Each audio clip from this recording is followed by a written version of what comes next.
Indian Constitution பொறுத்த வரைக்கும் பார்த்தீங்கன்னா lengthiest constitution in the world. 395 articles, 12 schedules and 8 parts கொண்டு உருவானது தான் வந்து இந்தியன் கான்ஸ்டியூஷன். இந்தியன் கான்ஸ்டியூஷனை பார்த்தீங்கன்னா 170 கோடி மக்களையும் வந்து ஒரே இடத்துல ஒரே விஷயத்தில் வந்து இணைக்கக்கூடிய ஒரு விஷயமா தான் வந்து இது கருதப்படுது. இது மக்கள் நலனுக்காக உருவாக்கப்பட்ட ஒரு விஷயம் தான் இது. ஸோ அதனால் இது வந்து பெஸ்ட் கான்ஸ்டியூஷன் இந்த வேர்ல்டுன்ற மாதிரி சொல்லுவாங்க.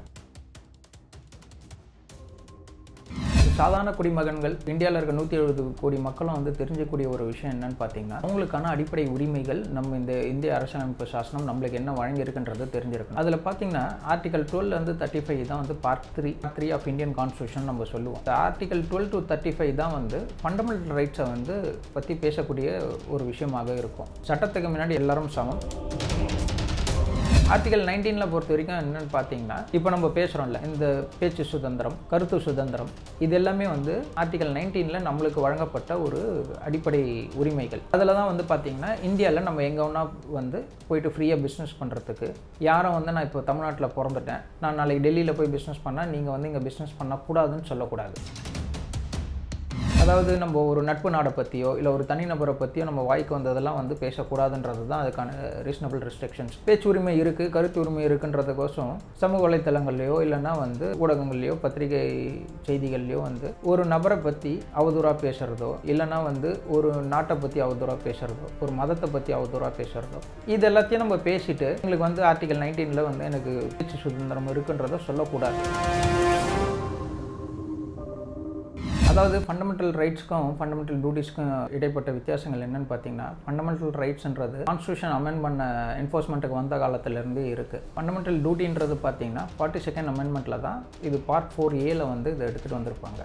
ஆர்டிகல் 51A தான் வந்து ஃபண்டமெண்டல் டியூட்டிஸை பற்றி பேசக்கூடியதாக இருக்கும். இது சிம்பிளாக வந்து நம்ம சொல்லணும்னு பார்த்தீங்கன்னு வச்சுங்களேன், நமக்கு வந்து அடிப்படை உரிமைகள் என்னென்ன இருக்கோ அதேமாதிரி நமக்கான அடிப்படை கடமைகளும் இருக்குது. என்ன அடிப்படை உரிமைகளை வந்து வயலேட் பண்ணும்போது அதுக்கான தண்டனை வந்து உங்களுக்கு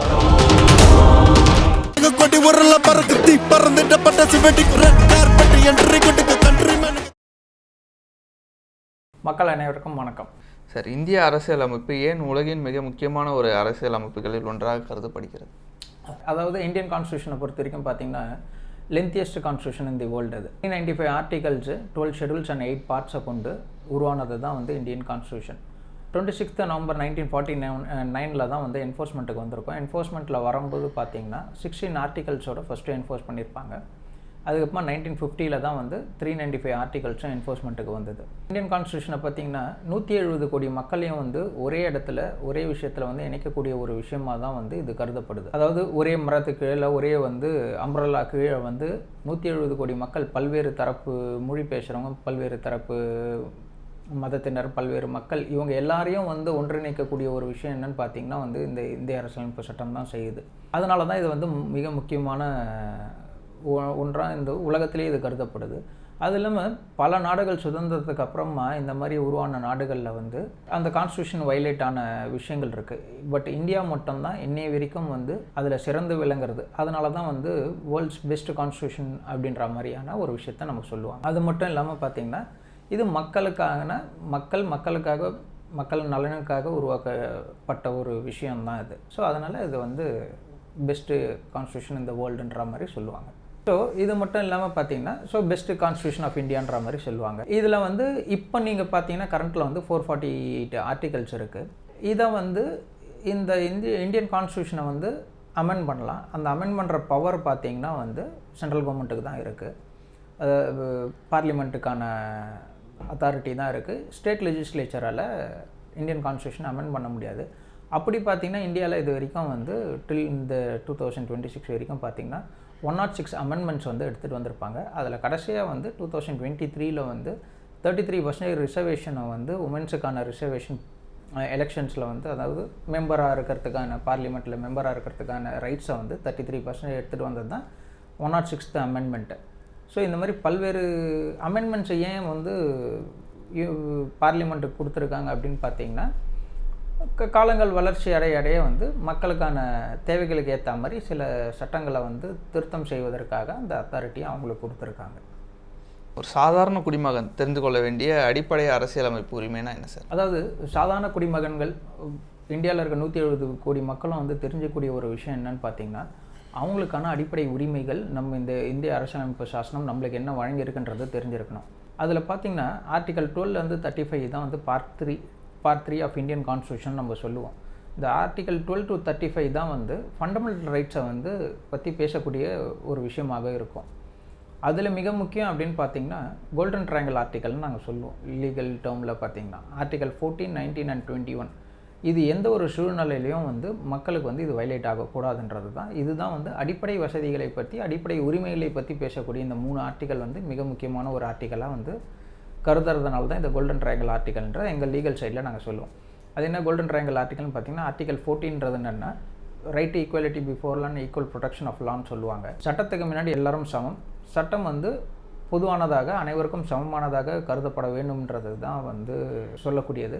இதில் சில இடத்துல மட்டும் என்ன பண்ணுவாங்கன்னா ரிசர்வேஷனில் மட்டும் என்ன ஒரு டேர்ம் சொல்லியிருப்பாங்கன்னா இதை வந்து ஸ்டார்டிங்கில் இந்தியன் கான்ஸ்டியூஷனை உருவாக்கும் போது இருந்ததுக்கு பிறகு பல்வேறு இன்டர்பிரிட்டேஷன்ஸில் என்ன சொல்லியிருப்பாங்கன்னா இப்போ எல்லாருமே சட்டம் சமமாக இருக்குன்னா ரிசர்வேஷன்ஸ் வந்து எப்படி வரும் அப்படின்னும் போது தான் என்ன சொன்னாங்கன்னா ஈக்குவாலிட்டி பிஃபோர் லா, ஓகேங்களா, அமாங் த ஈக்குவல்ஸ்ன்ற ஒரு இன்டர்பிரிட்டேஷன் டேர்மை வந்து யூஸ் பண்ண ஆரம்பித்தாங்க. அதாவது எல்லா தரப்பு மக்களையும் ஈக்குவாலிட்டி பிஃபோர் லான்றது என்னென்னா ஏழை பணக்காரன் இவன் வந்து இந்த கம்யூனிட்டியை சேர்ந்தவங்க, இந்த மதத்தை சேர்ந்தவங்க, இந்த ஜாதியை சேர்ந்தவங்கன்ற பாரபட்சம் பார்க்காம இருக்கணுன்றதுக்கு தானே தவிர ரிசர்வேஷனில் வந்து என்னன்னு பார்த்தீங்கன்னா அந்த டேர்ம் அந்த வேர்டு வந்து இங்கே அப்ளிகபிள் ஆகாதுன்ற ஒரு இதை தான் வந்து இன்டர்பிரிட்டேஷன் என்ன சொன்னாங்கன்னா நம்ம வந்து ஒரு ஏழையும் பணக்காரனையும் சில சட்டங்கள் சில அதாவது நல்ல திட்டங்களுக்கு கொண்டு வரும்போது இல்லைன்னா வந்து ஒரு அடிப்படை வசதிகள் கூட இல்லாத சில மக்களுக்கு வந்து இப்போ ஒரு ரிசர்வேஷன் வந்து இது சிறந்த உதாரணம். ஆனால் ரிசர்வேஷன் வந்து பணக்காரனுக்கும் வந்து அதே இது தான் நான் ஒரே மாதிரி தான் பார்ப்பேன், ஏழையும் ஒரே மாதிரி தான் பார்ப்பேன்றது வந்து ஏற்கக்கூடியதாக இருக்காது இல்லை. இப்போது அதனால தான் இந்த ரிசர்வேஷன் வந்து என்ன சொல்லியிருப்பாங்க, இதையும் வந்து சேலஞ்ச் பண்ணும்போது முந்தைய காலத்தில் என்ன சொல்லியிருப்பாங்கன்னா அமாங் த ஈக்குவல்ஸ்னு ஒரு வேர்டை வந்து யூஸ் பண்ணியிருப்பாங்க. அமாங் த ஈக்குவல்ஸ் எப்படின்னா ஒரு பணக்காரனையும் நம்ம வந்து ஒப்பிடலாம், ஒரு பணக்காரனையும் ஏழையும் வந்து அந்த இடத்துல நீங்கள் ஒப்பிட முடியாதுல்ல. நம்ம இப்போ சொல்கிறதே வந்து ஏன் ரிசர்வேஷன்லேயே ஏன் 3 கேட்டகரிஸ் 4 கேட்டகரிஸாக பிரிக்கிறாங்கன்னா சில கம்யூனிட்டிஸுக்கு பார்த்திங்கன்னா வசதி வாய்ப்பு இருக்காது, அவங்களுக்கு படிக்க வைக்கிறதுக்கான சூழல் இருக்காது. இப்போவும் சில கிராமங்களில் பார்த்திங்கன்னா அவங்க தமிழ் மீடியமில் படிச்சிருப்பாங்க. அவங்கள கூப்பிட்டு வந்து இங்கே வந்து ஒரு சிபிஎஸ்சி ஸ்கூலில் படித்த ஒரு பையனையும் அந்த ஒரு கவர்மெண்ட் ஸ்கூலில் ஒரு குக்கிராமத்தில் படித்தவங்களையும் ஈக்குவலாக நீங்கள் பார்க்கணுன்றதை வந்து ஏற்கக்கூடியதாக இருக்காதுன்றதுனால தான் என்ன சொன்னாங்கன்னா இங்கே சிபிஎஸ்சி ஸ்கூலில் படித்த ஒரு பையனையும் இன்னொரு சிபிஎஸ்சி ஸ்கூலில் படித்த பையனுக்கும் ஒரு எக்ஸாம் வைக்கலாம். அதே மாதிரி கிராமத்தில் இருக்கிற ஒரு கல்விக்கூடங்களில் அரசாங்க பள்ளிக்கூடங்களில் படித்த ஒரு குழந்தையும் இன்னொரு கிராமத்தில் இருக்கிற அரசாங்க பள்ளிக்கூடத்தில் படித்த குழந்தையும் வந்து ஒன்றா பார்க்குறதுல ஏற்கக்கூடியதாக இருக்கும். நீங்கள் இங்கே இருக்கிற குழந்தைய அங்கே இருக்கிற குழந்தை கூட ஒப்பிடுறது எப்படி சரிப்பட்டு வராதோ அதனால தான் வந்து இந்த ரிசர்வேஷன்ஸ் இதெல்லாம் வந்து ஏன் வந்து எஸ்சி/எஸ்டிஸுக்கான மார்க்ஸ் வந்து கம்மியாக கொடுக்கறது இல்லை ரிசர்வேஷனில் வந்து அவங்களுக்கான இப்போ ஒரு உதாரணத்துக்கு சொன்னீங்கன்னா இப்போ நீங்கள் எஃப்சியாக இருந்தீங்கன்னா அவுட் ஆஃப் 100 வந்து 80 ஸ்கோர் பண்ணணும், ஒரு உதாரணத்துக்கு தான் இதை நம்ம சொல்கிறோம். அதே மாதிரி இப்போ பிசியாக இருக்கிறோம் அப்படின்னு பார்க்கும்போது நீங்கள் 60 எடுத்தால் போதும், இதே எஸ்சி/எஸ்டிஸ்னால் 35 எடுத்தால் போதும் அப்படின்னு ஏன் இந்த ஒரு டீவியேஷன்ஸ் வச்சுருக்காங்கன்னா எல்லாரையும் சமமாக நம்ம பார்க்க முடியாதுன்ற ஒரு காரணத்துக்கோசம் சமமாக பார்க்கக்கூடாதுன்றதுக்கும் தான் இந்த ஒரு விஷயத்தை வச்சுருக்காங்க. ஸோ ஆர்டிகல் 14 பொறுத்த வரைக்கும் இது. ஆர்டிகல் 19 பொறுத்த வரைக்கும் என்னென்னு பார்த்தீங்கன்னா இப்போ நம்ம பேசுகிறோம்ல இந்த பேச்சு சுதந்திரம், கருத்து சுதந்திரம், இது எல்லாமே வந்து ஆர்டிகல் 19 நம்மளுக்கு வழங்கப்பட்ட ஒரு அடிப்படை உரிமைகள். அதில் தான் வந்து பார்த்திங்கன்னா இந்தியாவில் நம்ம எங்கே வேணா வந்து போயிட்டு ஃப்ரீயாக பிஸ்னஸ் பண்ணுறதுக்கு யாரும் வந்து நான் இப்போ தமிழ்நாட்டில் பிறந்துட்டேன் நான் நாளைக்கு டெல்லியில் போய் பிஸ்னஸ் பண்ணால் நீங்கள் வந்து இங்கே பிஸ்னஸ் பண்ணக்கூடாதுன்னு சொல்லக்கூடாது. அதே மாதிரி வந்து நம்ம ஃப்ரெண்ட்ஸ் ஒரு 5 பேர் ஒன்று சேர்றோம் அப்படின்னா நம்ம 5 பேர் ஏன் ஒன்று சேர்றீங்கன்ற ஒரு விஷயத்தை வந்து சோஷியல் கேதரிங்கை இதெல்லாம் வந்து கொஷின் பண்ணக்கூடாது. அட்லீஸ்ட் வந்து இப்போ ஒரு 10 பேர் ஒன்று சேர்றாங்கன்னா லீகலாக இருக்கிற வரைக்கும் எந்த ஒரு கொஷினும் வந்து வரக்கூடாது. அதுலேருந்து அன்லாஃபுல் அசம்பிளி தான் இருக்கக்கூடாதுன்னு சொல்லுவாங்க. ஒரு தப்பான விஷயத்துக்கு இல்லைன்னா வந்து ஒரு சமூக விரோதமான செயலுக்கு வந்து ஒரு 10 பேர் சேர்றதை வந்து ஏற்க முடியாது. பட் நீங்கள் ஒரு ஃப்ரெண்ட்ஸ் ஒரு பேர் 5 இடத்துல 5 பேர் நின்று நம்ம பேசுகிறோம் போது அதை நீங்கள் அது மாதிரி கும்பல் சேரக்கூடாதுன்னு சொல்லக்கூடாது. ஸோ இதுக்கெல்லாம் தான் ஆர்டிகல் 19 சொல்கிறாங்க. அதேமாதிரி ஃப்ரீ ப்ரொஃபஷன்னா இப்போ நாங்கள் அட்வொகேட்னா இப்போ நான் தமிழ்நாட்டில் பிஎல் முடிச்சுட்டு இங்கே ப்ராக்டிஸ் பண்ணுறோம், நாளைக்கு சுப்ரீம் கோர்ட்லேயும் நான் போய் ப்ராக்டிஸ் பண்ணலாம், எந்த ஸ்டேட்டில் வேணாலும் நான் போய் ப்ராக்டிஸ் பண்ணலாம். ஸோ அது எனக்கான உரிமை. இப்படி தான் வந்து இதை மாதிரி வந்து சில விஷயங்களை வந்து நம்மளுக்கு கொடுத்துருக்காங்க. இதில் தான் வந்து ஃபஸ்ட்டு பார்த்திங்கன்னா ப்ராப்பர்ட்டின்றதும் ரைட் டு ப்ராப்பர்ட்டியும் வந்து நம்ம இதில் இருந்தது தான் அதை எக்ஸாம் பண்ணிவிட்டு, ஏன்னா இது அதனால் வளர்ச்சிகள் வந்து நிறைய நாட்டின் வளர்ச்சி பாதிக்கப்படுதுன்றதை அதை அதுக்கப்புறமா பிற்காலத்தில் அதை ரிமூவ் பண்ணாங்க. ஸோ அதுக்கு அடுத்ததுன்னு பார்த்தீங்கன்னா இது ரெண்டுத்துக்கும் மிக முக்கியமான ஒரு விஷயம். ஏன் இந்த ஆர்டிகல் 19 வந்து பார்த்தீங்கன்னா அதுலேயும் வந்து ஒரு ரீசனபிள் ரெஸ்ட்ரிக்ஷன்ஸ் வச்சுருப்பாங்க. அதாவது நம்ம ஒரு நட்பு நாடை பற்றியோ இல்லை ஒரு தனிநபரை பற்றியோ நம்ம வாய்க்கு வந்ததெல்லாம் வந்து பேசக்கூடாதுன்றது தான் அதுக்கான ரீசனபிள் ரெஸ்ட்ரிக்ஷன்ஸ்.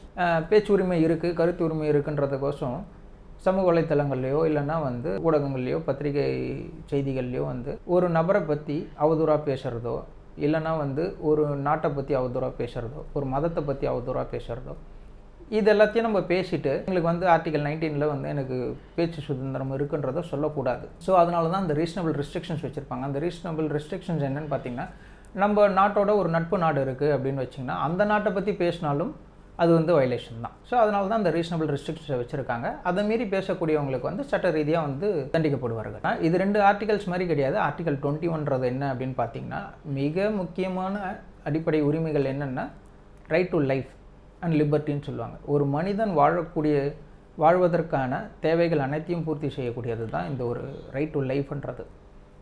ஸோ இதை வந்து இந்தியாவில் மட்டும்தான் இறந்தவர்களுக்கும் வந்து இந்த ரைட் டு லைஃப் வந்து அப்ளிகபிள் ஆகுன்ற ஒரு விஷயம் வந்து நம்ம கான்ஸ்டியூஷன் சுப்ரீம் கோர்ட்ஸ் வந்து இதை இன்டர்பிரிட்டேஷன் பண்ணி பல்வேறு வழக்குகளில் சொல்லியிருப்பாங்க. அதனால தான் உயில் சாசனத்தை பொறுத்த வரைக்கும் பார்த்திங்கன்னா, இப்போ ஒருத்தர் உயில் எழுதுகிறாங்க, அவங்க மறைவுக்கு பிறகு அந்த உயிலை வந்து அதுக்கும் ஒரு மரியாதை இருக்குது. அவங்க இறந்தாலும் அவங்களோட மரியாதை வந்து காப்பாற்றப்படணும். அதே மாதிரி இறந்தவங்களை பற்றி நம்ம தப்பாக பேசக்கூடாது. உங்களோட உரிமை ரைட் டு ப்ரைவசி இருக்குது, ரைட் டு எஜுகேஷன்ஸ் இருக்குது. ஸோ இந்த மாதிரியான விஷயங்கள்லாம் வந்து மக்கள் அடிப்படையாக தெரிஞ்சக்கூடிய ஒரு விஷயம். அதில் தான் ரைட் டு எஜுகேஷன்ஸ் பார்த்திங்கன்னா ஏஜ் ஆஃப் 6 14 வரைக்கும் கம்பல்சரி வந்து ரைட் டு எஜுகேஷன் கொடுக்கணும். அப்படின்றதுனால தான் எல்லா ஸ்கூல்லையுமே வந்து ரைட் டு எஜுகேஷனுக்கு கீழே வந்து நம்ம அப்ளை பண்ணி நம்ம அந்த ஸ்கீம்ஸில் வந்து நம்ம பசங்களை வந்து சேர்த்துக்கலாம். ஸோ இந்த 3 ஆர்டிகல்ஸ் இந்த மாதிரி வந்து ரைட் டு ரிலீஜியஸ்க்கும் இருக்குது. நீங்கள் எந்த மதத்தை சேர்ந்தாலும் நீங்கள் உங்கள் மதத்தை வந்து எந்த ஒரு இடையூறும் இல்லாமல் வழிபாடு செய்வதற்கு இந்த மாதிரியான விஷயங்களை வந்து எந்த ஒரு சட்டமோ எந்த ஒரு ஸ்டேட்டோ வந்து ஒரு ரீசனபிள் ரெஸ்ட்ரிக்ஷன்ஸுக்கான ஒரு சட்டத்தை வந்து எடுத்துகிட்டு வர முடியாது. அதுக்கான இந்த அடிப்படை உரிமைகள்ன்றதை அதை நம்ம சொல்கிறோம். ஆர்டிகல் 12 to 35 பற்றி மக்கள் பேசிக்கான ஒரு விஷயங்களை வந்து தெரிஞ்சுக்கணும். சார், இப்போ அடிப்படை உரிமைகள் அதாவது ஃபண்டமெண்டல் ரைட்ஸ்க்கும் ஃபண்டமெண்டல் டியூட்டிஸ்க்கும் நடுவில் இருக்க வித்தியாசம் என்ன சார்? அதாவது ஃபண்டமெண்டல் ரைட்ஸ்க்கும் ஃபண்டமெண்டல் டியூட்டிஸ்க்கும் இடைப்பட்ட வித்தியாசங்கள் என்னென்னு பார்த்தீங்கன்னா, ஃபண்டமெண்டல் ரைட்ஸ்ன்றது கான்ஸ்டியூஷன் அமெண்ட் பண்ண என்ஃபோர்ஸ்மெண்ட்டுக்கு வந்த காலத்திலேருந்தே இருக்குது. ஃபண்டமெண்டல் டியூட்டின்றது பார்த்தீங்கன்னா 42nd அமெண்ட்மெண்ட்டில் தான் இது பார்ட் 4A வந்து இதை எடுத்துகிட்டு வந்திருப்பாங்க. ஆர்டிகல் 51A தான் வந்து ஃபண்டமெண்டல் டியூட்டிஸை பற்றி பேசக்கூடியதாக இருக்கும். இது சிம்பிளாக வந்து நம்ம சொல்லணும்னு பார்த்தீங்கன்னு வச்சிங்களேன், நமக்கு வந்து அடிப்படை உரிமைகள் என்னென்ன இருக்கோ அதேமாதிரி நமக்கான அடிப்படை கடமைகளும் இருக்குது. என்ன அடிப்படை உரிமைகளை வந்து வயலேட் பண்ணும்போது அதுக்கான தண்டனைகளை வந்து உங்களுக்கு வழங்கலாம். ஒரு உதாரணத்துக்கு சொன்னேன்னு வச்சிங்களேன், இப்போது எனக்கு பேச்சு சுதந்திரம் இருக்குன்றது நான் எனக்கு வாய்க்கு வந்ததெல்லாம் பேசிவிட்டு எனக்கு ஃபண்டமெண்டல் ரைட்ஸ் அது அப்படின்னு சொல்ல முடியாது. அங்கே ரீசனபிள் ரெஸ்ட்ரிக்ஷன்ஸை வச்சு அதுக்கான தண்டனையை வந்து எனக்கு அரசாங்கம் வந்து வழங்கலாம். இதுக்கு ஒரு சிறந்த உதாரணம் பார்த்திங்கன்னா, இப்போது முன்னாள் அமைச்சர் வந்து அனிதா ராதாகிருஷ்ணன் அவர்கள் வந்து நம்ம முதல்வரை பற்றி அவதூறாக பேசிய வழக்கில் வந்து இன்றைய தினம் வந்து கைது செய்யப்பட்டார். நேற்றைய தினம் கைது செய்யப்பட்டார்னு வச்சுங்களேன். ஏன் அப்படின்னா இந்த இடத்துல தான் அவர் போய் என்ன பண்ண முடியாதுன்னா, எனக்கு வந்து என்னோடய பேச்சு சுதந்திரம் இருக்குது, ஆர்டிகல் 19 எனக்கு இந்தியன் கான்ஸ்டியூஷன் வந்து எனக்கு இந்த ரைட்டை கொடுத்துருக்குன்றதை அவர் சொல்ல முடியாது. ஸோ அதுக்கு தான் ரீசனபிள் ரெஸ்ட்ரிக்ஷன்ஸை வச்சுருக்காங்க. இதே வந்து அடிப்படை கடமைகள்னு பார்த்தோன்னு வச்சுங்களேன், ஒரு எலெக்ஷன் நடக்குது, நம்ம போய் ஓட்டு போடணுன்றது நம்மளோட அடிப்படை கடமை. அது எல்லா குடிமகனும் ஒரு எலெக்ஷன்ஸ் வருதுன்னா போய் ஓட்டு போடணுன்றது அவனோட அடிப்படை கடமை. ஆனால் அந்த கடமையை அவங்க சரிவர செய்யலைன்றதுக்கோசம் அவங்கள வந்து தண்டிக்க முடியாது. இதுதான் வந்து மிக மிக முக்கியமான ஒரு வேறுபாடாக நம்ம கருதுகிறோம். ஆனால் இது எப்படி அடிப்படை உரிமைகள் வயலேட் ஆகும்போது ஒரு தனிநபர் வந்து ஹைகோர்ட்டையோ சுப்ரீம் கோர்ட்டையோ வந்து அப்ரோச் பண்ணி லீகலாக அவங்களுக்கு வந்து ஒரு ரிட் பெட்டிஷன்ஸை ஃபைல் பண்ணி அது அரசாங்கம் வந்து பண்ணாலும் சரி, ஒரு தனிநபர் பண்ணாலும் சரி, காவல்துறையினர் இப்படி யார் பண்ணாலும் அவங்களோட ரைட் வயலேட் ஆகும்போது நீங்கள் ஹைகோர்ட்டுக்கோ சுப்ரீம் கோர்ட்டுக்கோ டைரெக்டாக அப்ரோச் பண்ணி ரிட் பெட்டிஷன்ஸில் வந்து நீங்கள் ஃபைல் பண்ணி உங்களுக்கான தீர்வை வந்து பெற்றுடலாம். அடிப்படை கடமைகளை நீங்கள் செய்யலன்னும் போது உங்களை எந்த ஒரு சட்டத்தாலையும் உங்களை வந்து தண்டிக்க முடியாது. பட் அடிப்படை கடமைகள் வந்து என்னென்னா, நம்ம வந்து மக்களாகிய நம்ம வந்து செய்ய வேண்டிய சில விஷயங்கள். இப்போ ஓட்டு போடுறது, ஒருத்தர் ஒரு ரிலீஜியனாக வந்து பேசுகிறாங்கன்னா எல்லாரும் சமம், மக்கள் எல்லாரையும் ஒரே மாதிரி ட்ரீட் பண்ணுறது, இதெல்லாம் நம்மளோட கடமைகள். இது மாதிரியான விஷயங்களை தான் நம்ம மேஜர் டிஃப்ரென்ஸாக வந்து நம்ம சொல்கிறது. சார், இப்போது அரசியல் அமைப்பின் முன்னுரை பிரேம்பல் எவ்வளோ முக்கியமானது சார்? இப்போ பிரேம்பிளை பொறுத்த வரைக்கும் பார்த்திங்கன்னா, இது என்ன அடிப்படையாக சொல்லுது அப்படின்னு பார்த்திங்கன்னா, மக்களுக்காக இயற்றப்பட்ட ஒரு சாசனம் தான் இந்த இந்தியன் கான்ஸ்டியூஷனை பற்றி சொல்லியிருப்பாங்க. இது என்ன அப்படின்னு பார்த்தீங்கன்னா, இது ஸ்டார்டிங்கே எப்படி இருக்கும் அப்படின்னு பார்த்தீங்கன்னா, we the people of India having solemnly resolved to constitute India into sovereign social secularism and democratic republicன்றது தான் வந்து இதை நம்ம சொல்லியிருப்போம். இதில் ரொம்ப ஒரு மிகப்பெரிய விஷயம் என்ன அப்படின்னு பார்த்தீங்கன்னா, பிரியாம்பிள் இந்தியன் கான்ஸ்டியூஷன் மக்களுக்காக வந்து தேர்ந்தெடுக்கப்பட்ட ஒரு விஷயமாக தான் வந்து இதில் நம்ம பார்க்குறோம். ஸோ பிரியாம்பிள் வந்து எக்காரணத்தை கொண்டும் வயலேட் ஆகக்கூடாது. இது வந்து ஒரே ஒரு வாட்டி தான் வந்து பிரியாம்பிளை வந்து டச் பண்ணியிருப்பாங்க. 42nd அமெண்ட்மெண்ட்டில் 1976 மட்டும்தான் வந்து பிரியாம்பிளை டச் பண்ணி சில வார்த்தைகளை மட்டும் மாற்றிருப்பாங்க. அது என்ன அப்படின்னு பார்த்தீங்கன்னா, ஏன் அப்படின்னு பார்த்தீங்கன்னா, 1975லேருந்து 77 வரைக்கும் டூரிங் எமர்ஜென்சிஸில் பல்வேறு வழக்குகள் தொடரப்பட்டு சுப்ரீம் கோர்ட் வந்து அப்போ தான் வந்து பிரியாம்பிளை வந்து எந்த ஒரு சூழ்நிலையிலையும் பிரியாம்பிளை டச் பண்ணுற மாதிரியான விஷயங்களை வந்து எந்த ஒரு அரசும் செய்யக்கூடாது அப்படின்ற ஒரு விஷயத்தை வந்து அமெண்ட் பண்ணியிருப்பாங்க. ஸோ இந்த கான்ஸ்டியூஷன் 1950லேருந்து இன்னை வரைக்கும் பார்த்திங்கன்னா, அந்த ஒரே ஒரு தடவை மட்டும்தான் பிரியாம்பிளை டச் பண்ணி சில வார்த்தைகளை வந்து அதில் இன்க்ளூட் பண்ணியிருப்பாங்க. ஸோ அந்த ஒரே ஒரு வாட்டி தான் அமெண்ட் பண்ணியிருப்பாங்க. அதில் என்னென்னா, சாவரன் டெமோக்ராட்டிக் ரிப்பப்ளிக்ன்ற வார்த்தையை வந்து சோஷியலிஸ்ட் செக்குலர் சாவரன் டெமோக்ராட்டிக்ன்ற மாதிரியான ஒரு வார்த்தை மாற்றங்களை மட்டும்தான் வந்து எடுத்துகிட்டு வந்திருப்பாங்க. இதில் அதை கூட ஏன் அப்படி பண்ணுறாங்கன்னா, இந்தியாவில் நம்ம சொன்ன மாதிரி பல்வேறு தரப்பு மக்கள் வந்து வசிக்கிறாங்க, பல்வேறு மதத்தினர் இருக்காங்க. ஸோ யாரையும் வந்து துன்புறுத்துகிற மாதிரியோ யாரோட உரிமைகள் வந்து பறிபோகிற மாதிரி இருக்கக்கூடாதுன்ற ஒரு காரணத்துக்கோசம் தான் வந்து அந்த ஒரு தடவை தான் அமெண்ட் பண்ணி அதோட எமர்ஜென்சிஸில் எடுத்துகிட்டு வந்திருப்பாங்க. இன்னை வரைக்குமே வந்து பல்வேறு வழக்குகள் வந்து தொடரப்பட்டது. அதில் இருக்க சில வார்த்தைகள் சோஷியல் செகுலரிசம்ன்ற வார்த்தைகளை வந்து ரிமூவ் பண்ணணும் அப்படின்ற மாதிரி. பட் சுப்ரீம் கோர்ட் வந்து இன்னை வரைக்கும் வந்து அது முடியாது, அது பேசிக் ஸ்ட்ரக்சரை வந்து வயலேட் பண்ணுற மாதிரியான எந்த ஒரு தீர்ப்பையும் நாங்கள் வழங்க முடியாதுன்ற மாதிரியான ஒரு உறுதியில் அவங்க நிலைப்பாட்டில் இருக்காங்க. பொதுவாக வந்து இந்தியன் கான்ஸ்டியூஷன் அதேமாதிரி அமெண்ட் பண்ணணும்னு பார்த்தீங்கன்னா 2/3 மெஜாரிட்டி இருக்கணும். இருந்தால் மட்டும்தான் பார்லிமெண்ட்டில் அவங்களால அமெண்ட்மெண்ட்ஸை வந்து ஜென்ரலாகவே எடுத்துகிட்டு வர முடியும். ஸோ அதனால் பிரியாம்பிள்ன்றது இப்போ எப்படின்னு சொன்னிங்கன்னா, ஒரு உயிர் நாடின்னு வச்சுங்களேன். ஒரு மனுஷனுக்கு எப்படி ஒரு உயிர் நாடியோ அது மாதிரி இந்திய அரசியலமைப்பு சட்டத்துக்கு பிரியாம்பிள்ன்றது தான் வந்து ஒரு உயிர் நாடி. ஸோ அது வயலேட் பண்ணுற மாதிரி எந்த ஒரு சட்டத்தையும் வந்து எந்த ஒரு அரசாங்கம் வந்து ஏற்ற முடியாது. சார், இந்திய நீதித்துறையின் ஜுடிஷியரி சுதந்திரம் ஏன் அவசியம்? அதாவது ஜுடிஷியல் வந்து ஏன் அவசரம் அப்படின்னு பார்த்தீங்கன்னா, அதாவது அவங்களுடைய இண்டிபெண்டன்ஸ் வந்து ஏன் ரொம்ப முக்கியம் அப்படின்னு பார்த்தீங்கன்னு வச்சுங்களேன். நம்ம இந்தியன் கான்ஸ்டியூஷனில் வந்து செப்பரேஷன் ஆஃப் பவர்ஸ் அப்படின்னு சொல்லுவாங்க. அது என்ன செப்பரேஷன் ஆஃப் பவர்ஸ்னால், ஒரு 3 குதிரை ஓடுற ஒரு சேரட் குதிரை வண்டின்னு வச்சுக்கோங்களேன். அதாவது பார்லிமெண்ட் லெஜிஸ்லேச்சர் சட்டத்தை எழுதுகிறவங்க, எக்ஸிக்யூட்டிவ்ஸ் வந்து அதை அமுல்படுத்துகிறவங்க, ஜுடிஷியரி வந்து இவங்க 2 பேரும் கரெக்டாக செய்கிறாங்களா அப்படின்றத பார்க்குறவங்க தான். அதாவது இப்போ மக்களால் தேர்ந்தெடுக்கப்பட்ட எம்எல்ஏ எம்பிஸ் வந்து சட்டத்தை உருவாக்குறதுக்கான அதிகாரம் அவங்களுக்கு வந்து வழங்கப்பட்டிருக்கு இந்தியன் கான்ஸ்டியூஷனில். அப்படி அவங்க வந்து ஏற்றக்கூடிய புதிய சட்டங்களை வந்து அமுல்படுத்துறது வந்து ஐஏஎஸ் ஐபிஎஸ் எம்பிஸ் எம்எல்ஏஸ் இவங்களோட எக்ஸிக்யூட்டிவ் ரோல்ஸில் பார்த்திங்கன்னா, ஐஏஎஸ் ஐபிஎஸ் வந்து லெஜிஸ்லேச்சர்ஸ் உருவாக்குற சட்டத்தை மக்களுக்கு வந்து அமுல்படுத்துகிற வேலையை தான் எக்ஸிக்யூட்டிவ் செய்வாங்க. இவங்க 2 பேர் வந்து கரெக்டாக செய்கிறாங்களான்னு வந்து மேற்கோள் பார்க்கறது தான் வந்து ஜுடிஷியரியோட வேலை.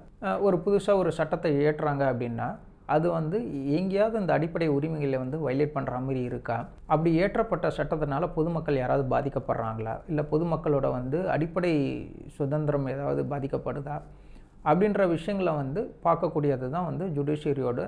அப்போது அந்த மாதிரி ஜுடிஷியரி அந்த மாதிரி ரோலை வந்து செய்யும்போது அவங்க இண்டிபெண்ட்டாக இருக்கிறது வந்து ரொம்ப ஒரு முக்கியமான அவசியமான ஒரு விஷயமாக இருக்குது.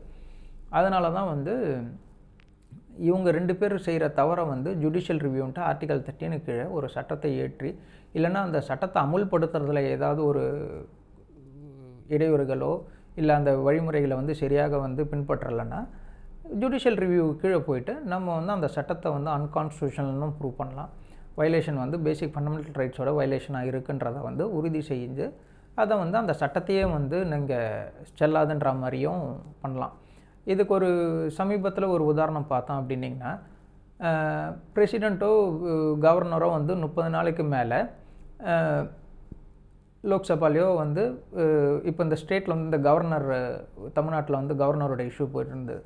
எந்த ஒரு பில்லை வந்து பாஸ் பண்ணாலும் அவர் வந்து சைன் பண்ண மாட்டேன்றாரு, திருப்பி அனுப்பிச்சிடுறாரு அப்படின்னு சொல்லும்போது அவங்களுக்கு அந்த அதிகாரம் இருக்கா அப்படின்னு சொல்லும்போது தான் உச்சநீதிமன்றம் என்ன சொல்லியிருப்பாங்கன்னா, நீங்கள் 30 நாளுக்குள்ளே வந்து எந்த ஒரு சட்டம் வந்தாலும் அதை பாஸ் பண்ணணுன்ற மாதிரியான ஒரு காலக்கெடு வந்து கொடுத்துருப்பாங்க. அது வந்து திரும்பி வந்து ஒரு கேள்விக்கு உட்பட்டது. அந்த மாதிரி நீதித்துறைக்கு வந்து பிரசிடெண்ட்டுக்கான கவர்னருக்கு ஒரு உத்தரவாக வந்து இத்தனை நாளில் நீங்கள் முடிக்கணும்னு சொல்ல முடியுமா அப்படின்னு சொல்லும்போது தான் அதுக்கு வந்து ஒரு ரிவ்யூ போட்டு அப்படி அந்த சுப்ரீம் கோர்ட் சொன்னது வந்து செல்லாது அப்படின்ற மாதிரியான ஒரு விஷயத்த சொல்லியிருப்பாங்க. ஏன் அப்படின்னா, பிரசிடெண்ட் வந்து எக்ஸிக்யூட்டிவ் கீழே வருவாங்க, லெஜிஸ்லேச்சர் சட்டத்தை எழுதுறாங்க, அந்த சட்டத்தை வந்து பிரசிடெண்ட்டோ கவர்னரோ சைன் பண்ண பிறகு தான் அமலுக்கு வரும். அது வந்த பிறகு அவங்கள வந்து நீங்கள் இத்தனை நாளில் முடிக்கணும்னு உத்தரவிடக்கூடிய அதிகாரம் வந்து கிடையாது. இந்த 3 பேருமே என்னென்னா 3 பேருக்கான ரோல்ஸ் வந்து இண்டிபெண்ட்டாக இருக்கும். சட்டத்தை எழுதுறதை பொறுத்த வரைக்கும் அவங்க இருப்பாங்க. அப்போ வந்து நீங்கள் இந்த மாதிரி சட்டத்தை எழுதுறீங்கன்ட்டு போயிட்டு வந்து கோர்ட்ஸ் வந்து கேள்வி கேட்க முடியாது. அமுலான பிறகு அதில் தவறுகள் இருக்கா இல்லையான்றதை வந்து கோர்ட் உறுதி செய்ய முடியும் ஜுடிஷியல் ரிவ்யூ கீழே. ஆனால் ஏன் இந்த மாதிரி சட்டத்தை வந்து எழுதுனீங்கன்ற கேள்வியை கேட்கக்கூடிய அதிகாரம் வந்து நீதித்துறைக்கு இல்லை. அதே மாதிரி தான் இந்த 3 துறையும் பார்த்திங்கன்னா ஒருத்தர் வந்து கேள்வி கேட்கக்கூடாது.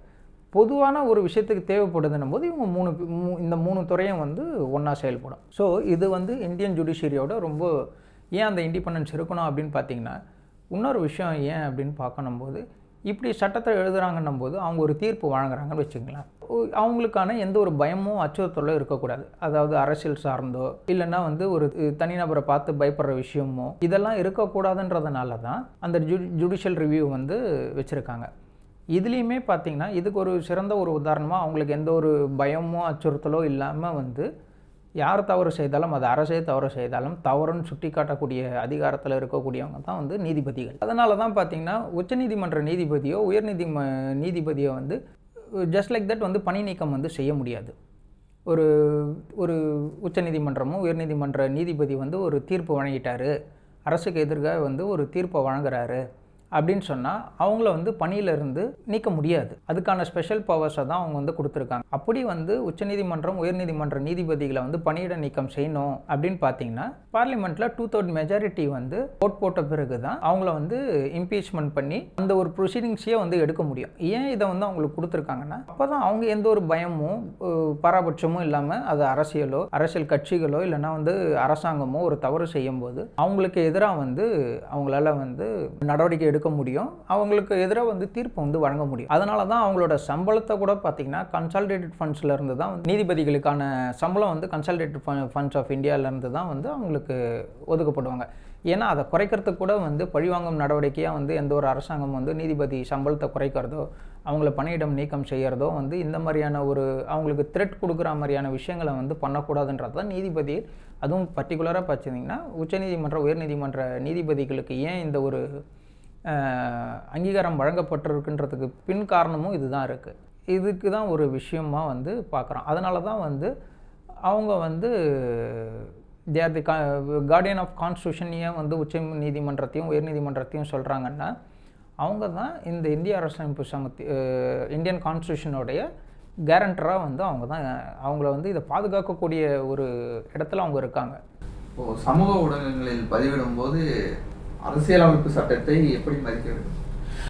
இதுதான் சமூக வலைத்தளம் இல்லை, நம்ம எந்த ஒரு விஷயத்துலையுமே சரி, அது ஊடகங்களாக இருக்கும் சமூக வலைத்தளங்களாக இருக்கட்டும், ஒரு பொய்யான செய்தியை வந்து நம்ம பரப்பக்கூடாது, ஒரு தனிநபர் தாக்குதலை உருவாக்குற மாதிரி இருக்கக்கூடாது, ஒரு மதத்தை பற்றியோ இல்லைன்னா வந்து ஒரு சார்பு மக்களை பற்றியோ வந்து நம்ம அவதூறாக பேசுகிறதோ. இப்போ நிறைய பார்த்திங்கன்னா அதில் ஒரு ஃபேக் நியூஸ் வந்து இப்போ வாட்ஸ்அப்பு ஃபேஸ்புக்ஸில் வந்து அதனுடைய உண்மைத்தன்மை தெரியாமையே வந்து நம்ம வந்து ஃபார்வர்ட் பண்ணுவோம். ஆக்சுவலாக அந்த மாதிரி ஃபார்வர்ட் பண்ணுறதும் ஒரு விதமான அஃபென்ஸ் தான். தனிநபரை பற்றி தாக்குற மாதிரியோ எந்த ஒரு விஷயமா இருந்தாலும் சோஷியல் மீடியாவில் நிறைய பேருக்கு இது தெரிய மாட்டேங்குது. நிறைய பேர் நான் அதை தான் சொல்கிறேமே, அந்த கருத்து சுதந்திரம் பேச்சு சுதந்திரத்தை வந்து கரெக்டாக புரிஞ்சிக்க மாட்டேன்றாங்க. ஏன் முன்னாள் அமைச்சரே வந்து அவதூறாக அப்படி பேசும்போது தானே வந்து என்ன பேசுறதுன்னு தெரியாது.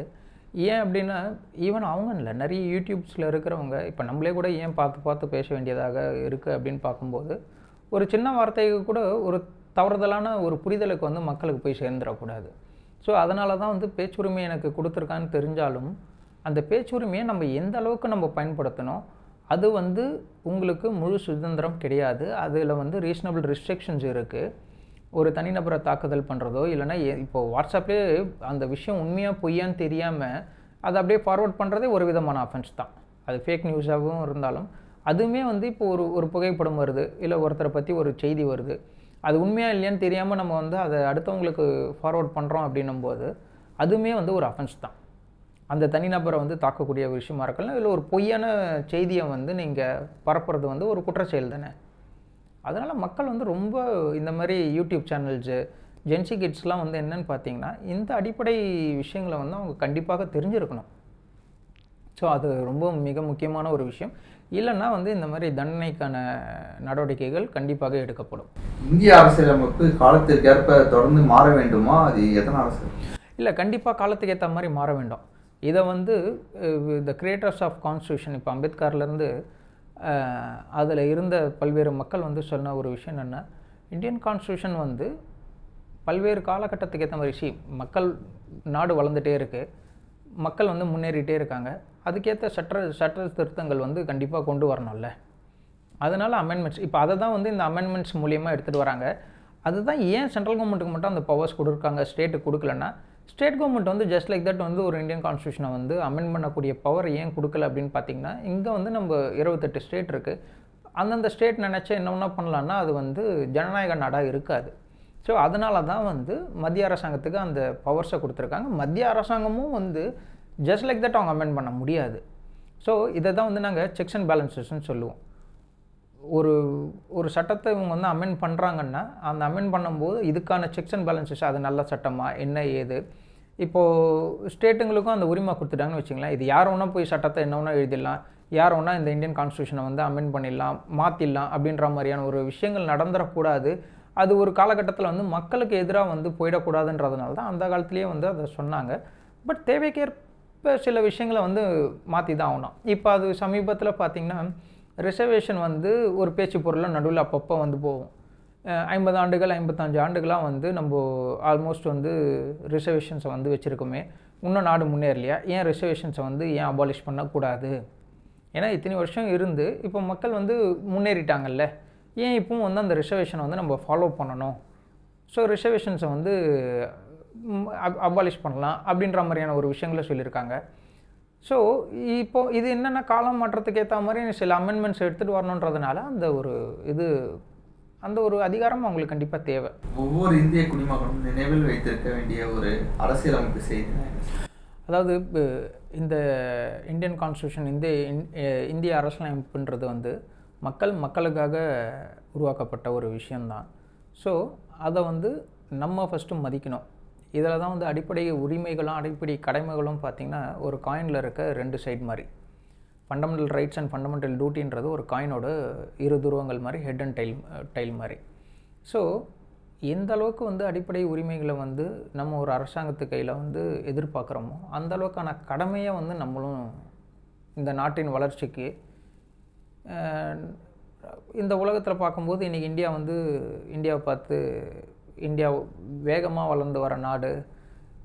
முதல் இந்தியாவை வந்து ஒரு கண்ணோட்டத்தில் பார்த்த நாடுகள்லாம் இன்றைக்கி வந்து ஒரு வியப்பாக பார்க்குறாங்கன்னா காரணம் இந்தியா அவ்வளோ வேகமாக முன்னேறிட்டு வருது. ஸோ அதுக்கான நம்மளோட பங்களிப்பு வந்து என்ன பண்ண முடியும், அது வந்து எல்லா வகையிலையுமே வந்து நம்ம செய்யலாம்.